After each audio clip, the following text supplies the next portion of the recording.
अस्सलाम वालेकुम वरहमतुल्लाहि वबरकातुहू। सुबहानल्लाहि व बिहम्दिही सुबहानल्लाहिल अज़ीम। अल्लाहुम्मा सल्लि अला मुहम्मदिन व अला आलि मुहम्मदिन कमा सल्लैता अला इब्राहीम व अला आलि इब्राहीम इन्नका हमीदुम मजीद। अल्लाहुम्मा बारिक अला मुहम्मद व अला आलि मुहम्मद कमा बारकता अला इब्राहीम व अला आलि इब्राहीम इन्नका हमीदुम मजीद। 7 अक्टूबर 2024 और शाम का वक्त है। मगरब की नमाज में 10-15 मिनट का वक्त बाकी है। इंशाअल्लाह ताला टाइम पे वहाँ पहुँचने की तौफीक पाएंगे। आज ये जो इशारा आपने देखा, अभी रेड था, उसका इंतज़ार किया खुलने का, और जब वो ग्रीन हुआ तो फिर सफ़र का जो आगाज़ है वो हो गया।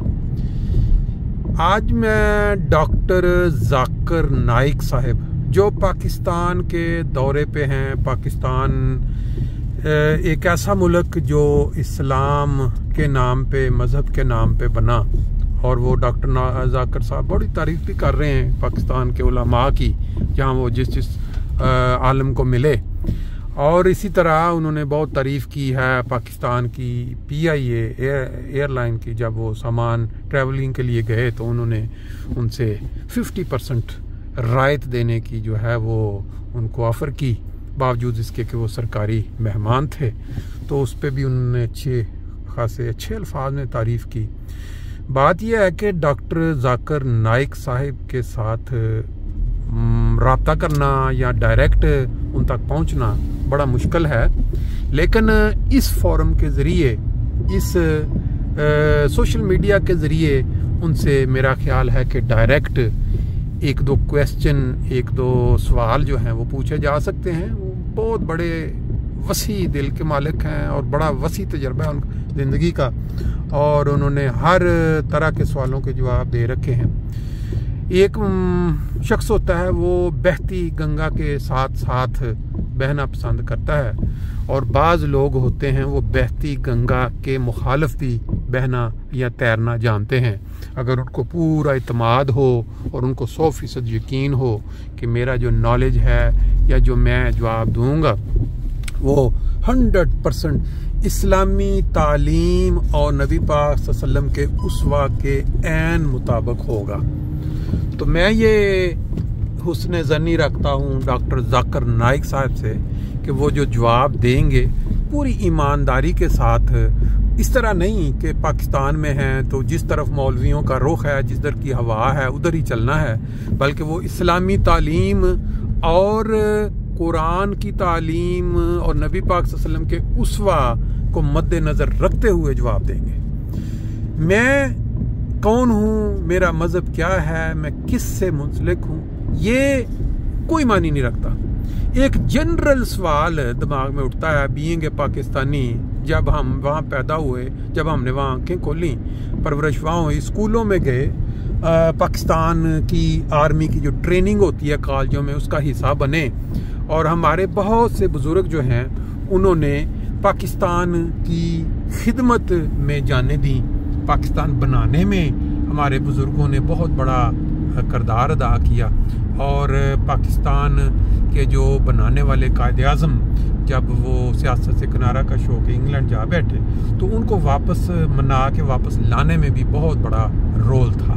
बहरहाल बात इस वक्त हम करेंगे जाकिर नाइक साहब से एक सवाल की कि पाकिस्तान के दौरे पे आप हैं और आप बड़े अरसा से ये देख रहे हैं कि पाकिस्तान के अंदर एक तंजीम जिसको पैदा किया गया, जिसको बनाया गया, किसको क्रश करने के लिए, किसकी मशहूरी तोड़ने के लिए, ये हमारा इस वक्त सवाल नहीं है।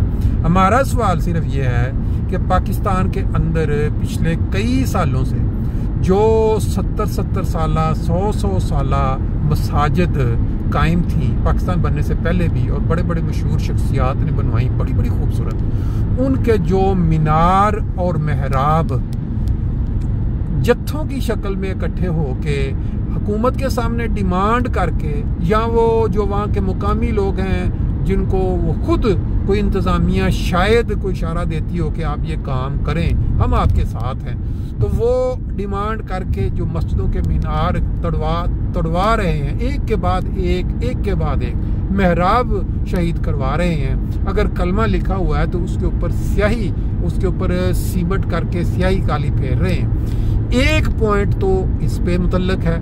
दूसरा जो सवाल है वो है जो कब्रें हैं वहाँ 50-50 साल पुरानी, जिनके ऊपर कतबों पे इन्ना लिल्लाहि व इन्ना इलैहि राजिऊन जैसे अल्फाज या बिस्मिल्लाह या इस्लामी नाम लिखे, उनके ऊपर जिस तरह आप जानवरों को छोड़ देते हैं, जैसे आपने कई देखे हैं मनाजर कि गांव में कुत्तों को रीछ के ऊपर उसको बांध के छोड़ दिया जाता है और उस बेचारा वो खून लहूलुहान हो जाता है और लोग एंजॉय करते हैं उसको। फिर बाद और ऐसे बेईमाना मनाजर आप देखते हैं पाकिस्तान में कि एक बेगुनाह के ऊपर तौहीन मज़हब, तौहीन रसालत, तौहीन कुरान का झूठा इल्ज़ाम लगा के उसको लोगों के ज़रिए कत्ल करवा दिया जाता है, फिर ऊपर आग से उसको जलाया जाता है। ये एक मंजर नहीं, कई है। लेकिन ये कब्रिस्तानों के अंदर जो कब्रें हैं वो जो तोड़ी जाती हैं, कतबे जो तोड़े जाते हैं, आया ये इस्लामी तालीम के ऐन मुताबिक है कि अगर आपका इख्तलाफ हो किसी पॉइंट पे किसी दूसरे फिरके के साथ, या आप किसी को ये समझें कि हम समझते हैं कि ये मुसलमान नहीं है तो इसलिए इनका मसाजिद में जाके नमाज पढ़ना, अजान देना, कलमा पढ़ना, इसको बाई फोर्स जो है मना कर दिया जाए बाई ताकत, और फिर उनके वो तोड़ दिए जाएं वो मस्जिदें और वो मस्जिदों के मीनार और महराब जिनमें अल्लाह की इबादत होती है। क्या ये इस्लामिक पॉइंट के मुताबिक ठीक है? क्या ये अल्लाह ताला के जो कवानीन है इंसानियत के लिए उसके मुताबिक है? और नबी पाक सल्लल्लाहु अलैहि वसल्लम का उस्वा इसके मुतल्लिक़ क्या सिखाता है, क्या सिखाती है तालीम? एक पॉइंट।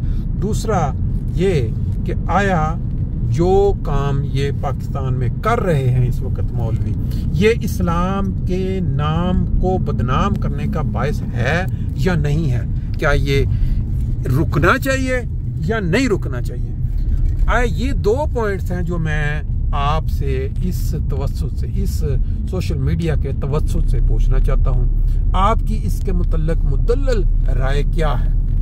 मुझे नहीं लगता कि आप इसके ऊपर रोशनी डालेंगे, क्योंकि पाकिस्तान के अंदर इस टॉपिक के ऊपर जिस बंदे ने भी बोलने की कोशिश की है उसके ऊपर सर तन से जुदा वाली जो तंजीम है उसने फतवा लगाया है और फिर वो खौफ के आलम में वहाँ जिंदगी गुजारता है या वो मुल्क छोड़ने पे मजबूर हो जाता है। लेकिन हक की बात कहने में एक जो मोमन होता है वो नहीं डरता। तो आप क्योंकि बड़े अच्छे जवाब देते हैं, मैं सिर्फ आपकी राय लेना चाहता हूँ। ये जो दूसरी डिबेट है वो मैं नहीं करना चाहता इस वक्त कि वो आया जिनकी मसाजिद यानी अहमदियों की जो तोड़ी जा रही हैं, यानी उनके महराब और उनके मीनार और कब्रिस्तानों के जो कतबे हैं तोड़े जा रहे हैं। फिर ईद के मौका पे जो वो जानवर कुर्बानी के लिए खरीदते हैं वो ये इकट्ठे होके एक शुगल मेला बनाते हैं, जो वहाँ का जो थाना होता है उसमें एक रिपोर्ट दर्ज कराई जाती है और मौलवी इकट्ठे होकर फिर वो जानवर उनसे छीन लिया जाता है और जाके फिर उसके गुलछड़े उड़ाए जाते हैं और उनके ऊपर उल्टा पर्चा भी कायम कर दिया जाता है कि ये इन्होंने कुर्बानी का जानवर इस खरीदा था इस नियत से कि वो कुर्बानी करेंगे। अब इसके ऊपर भी आप थोड़ी रोशनी डाल दें ताकि इस वक्त पाकिस्तान के अंदर जो दुनिया आपको सुन रही है, जो आपके पीछे चल रही है, वो आपकी राय भी ये जान ले कि आप इतने बड़े मुफक्कर होते हुए, कुरान का नॉलेज रखते हुए, नबी पाक सल्लल्लाहु अलैहि वसल्लम के उसवा का जो हवाले देते हुए तमाम मज़ाहिब के मुतल्लिक़ आपकी इसके मुतल्लिक़ राय ये नहीं कि ये लोग ठीक हैं या गलत हैं या ये नहीं। सिर्फ ये जो काम वहाँ हो रहे हैं, जाबों से निकाला जा रहा है, टीचर्स को मुअत्तल किया जा रहा है, फौज में जो कलीदी असामी है उसके ऊपर उनको बैन है, यहाँ जो बड़े ओहदे हैं उनसे उनको बैन है। ये सारी चीज़ों को एक दफ़ा रोशनी डाल दें। लें जी, कलमा तैयबा सामने आ गया, मस्जिद पहुँच गए हैं हम, बाकी इंशाल्लाह।